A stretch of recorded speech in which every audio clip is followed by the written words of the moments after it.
Hey you guys, it's Peter, and I'm back. Of course I'm back. Did you think I was going somewhere? My lord, I'm not going anywhere. Oh my god, you guys. Okay, so I know I need to make this video. Really for me more than anybody else, honestly. But it really makes me nervous to make this video. I don't know why. So before I get into this, I want to say that in the last 24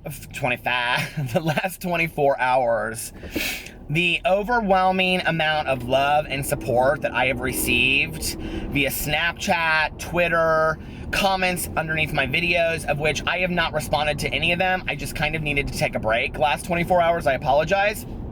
But I will be commenting back on videos again. So I just want to thank you guys so much. I mean, emails, all of my social media stuff is always very, very active, but like literally last night, it was like blowing up with positivity. And it just really, affirmed for me what I love doing on here. So thank you so much. But that's not really what I wanted to talk about on here today. I wanted to talk about the hardest day in my life ever. So, and not a clickbaity title. That's what the title of my video is. And, it's interesting because I woke up this morning and I had a very ill feeling in my stomach. And I only get this feeling about once a year. And I really think it is emotional residue. It always happens on the same day, December 16th.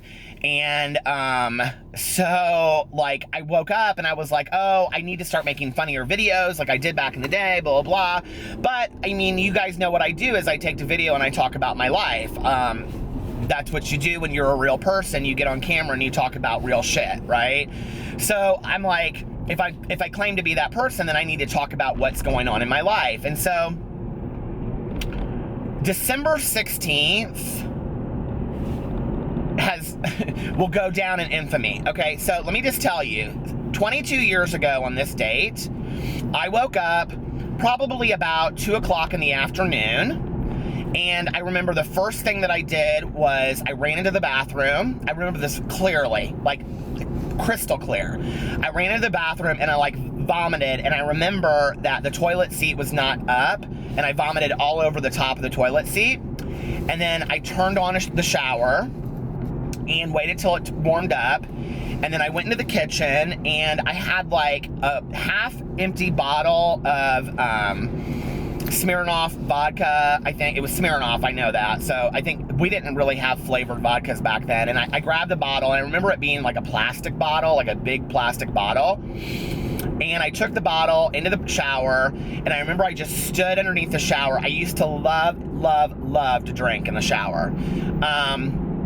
And I stood in the shower and I just let the water come over me, and I remember just bawling my eyes out and just drinking from this bottle underneath the shower. And then I got out and I was really hooked on Vicodin for a long time. It was my pleasure drug.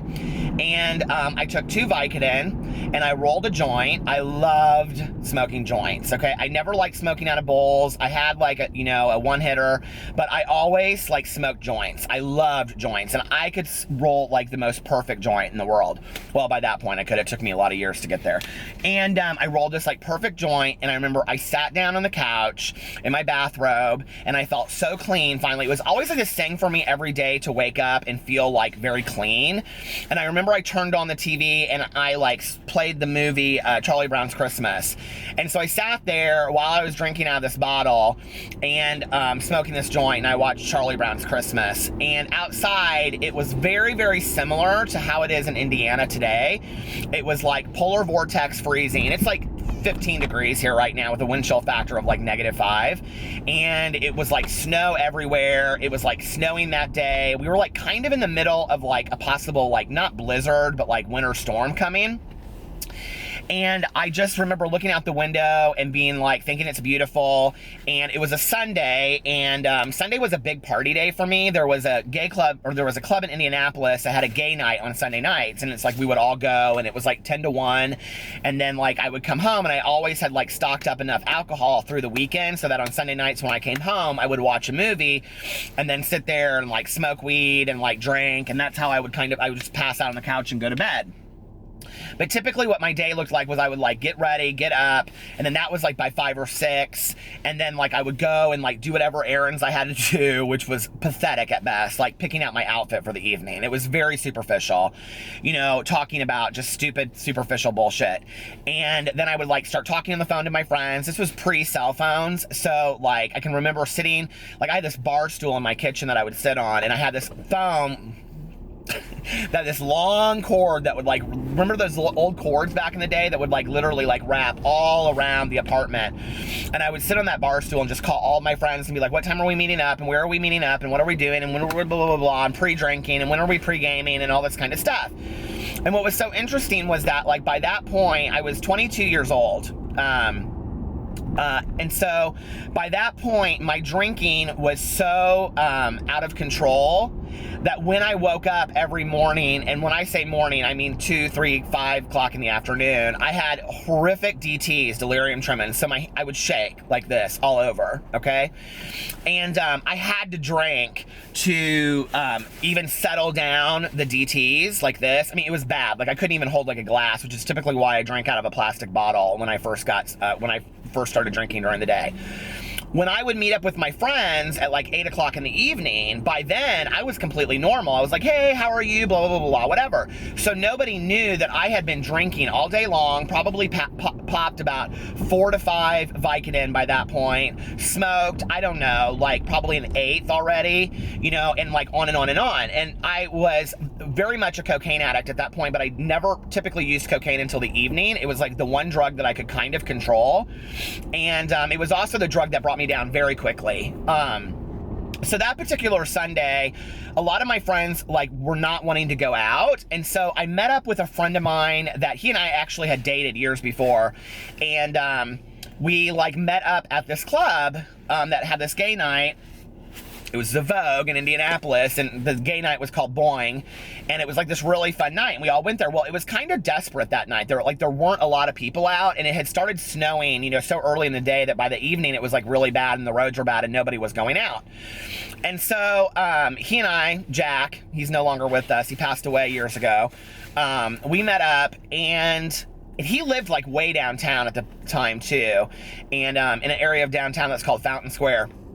And so anyway, we met up, I don't know how he got up there, cab or something, and we were hanging out, and I remember at one point, like, I started blacking out probably that night. I was a blackout drinker. I started blacking out, and if you don't know what a blackout is not a pass out. A pass out's when you just pass out. Blacking out is when you continue to drink, but like your body continues to function. So there's periods of your time that are missing in your head, right? But to everybody else, you could appear completely normal. I started blacking out that night probably about 10 or 10:30, and I don't really remember a lot of the rest of the night. I remember like pieces of it. At one point, I remember being in an alley behind the club. There's an alley right behind the club, and smoking rock cocaine with somebody, and I can see the person in my head. I've never met that person in my life. I've never seen them since. I don't know who they are. I have no idea who that person is, which really scares me. And then I remember going back inside, and my friend Heather at the time, she met up with me too, and I think she was real concerned about me. Heather had been a friend of mine that I had had since kindergarten, elementary, junior high, high school, and whatever, and she was not a person that had problems with substances, and she was always very, very concerned about me. And she was with this guy who, like, I met that night, and I don't remember meeting him that night. I do know that flash forward, when I was in treatment, she would tell me, oh, so-and-so is asking about you, so-and-so is asking about you, and nobody else cared about me. Like, there was only a couple people that were really concerned about me. Like, a lot of my friends just kind of kept on doing what they were doing, and so to know that there was this guy out there that I didn't even know who he was, that was like hoping I was okay, I was like completely taken with that. I'll tell you that story some other day, but let me just tell you, 2 days after I got out of treatment, he became my boyfriend.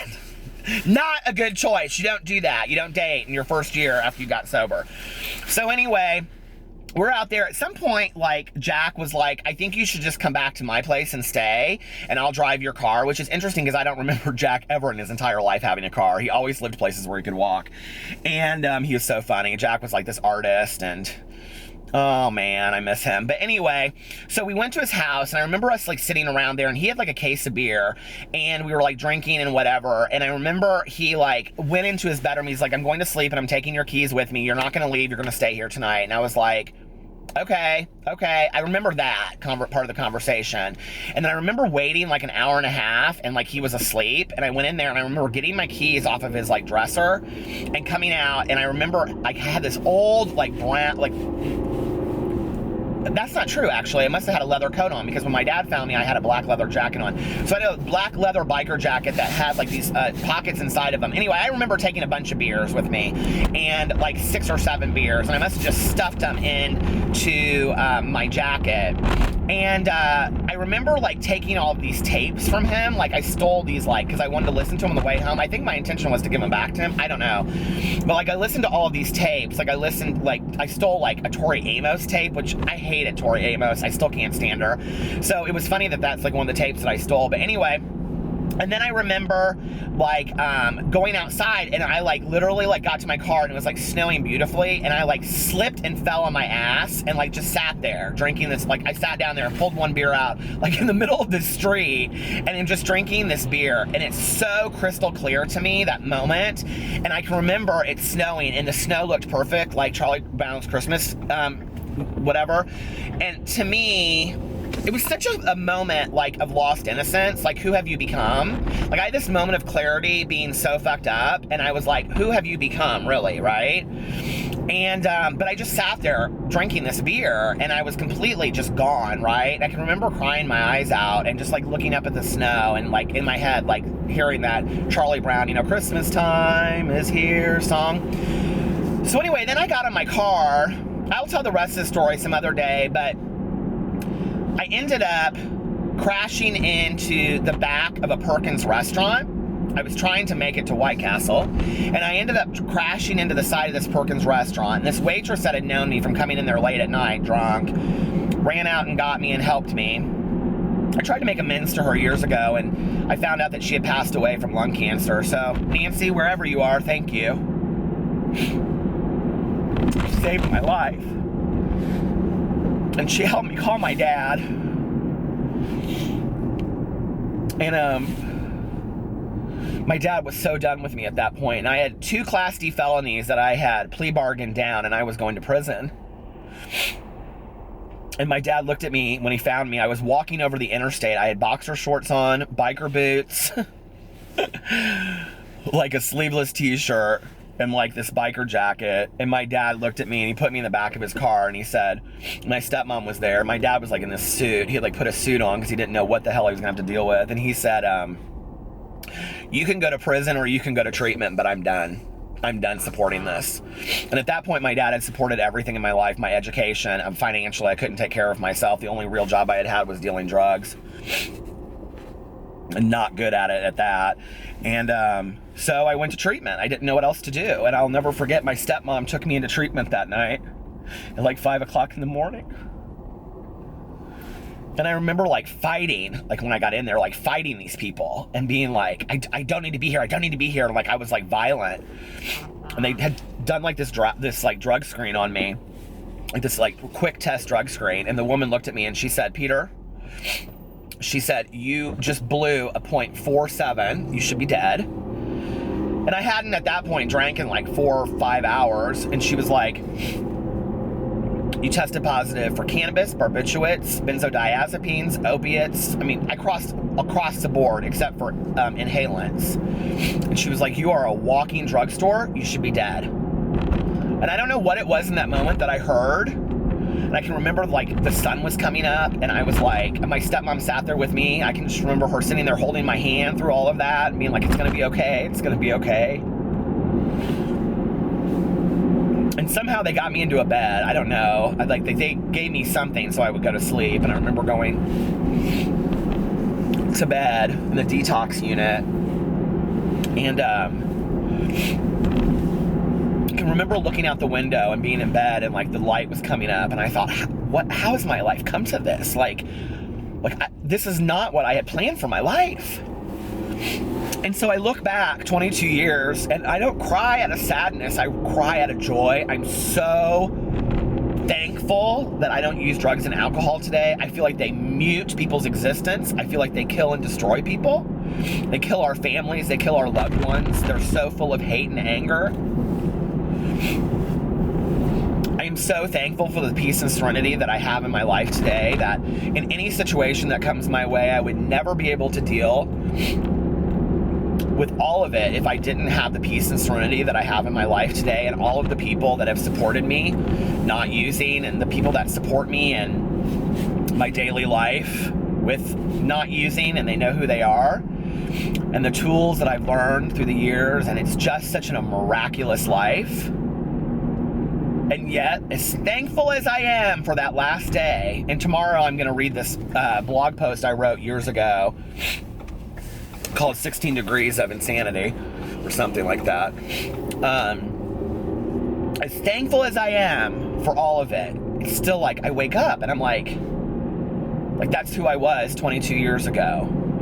But I'm not that person today. I'm not that ugly, vicious, nasty, selfish, hateful, using, manipulative, ugly person today. I'm not that person today, and I'm so thankful for everything that I went through to be on the other side, and to wake up to all of the messages and the comments and everything that you guys have left me in the last 24 hours has been, unbelievable. So thank you for my life.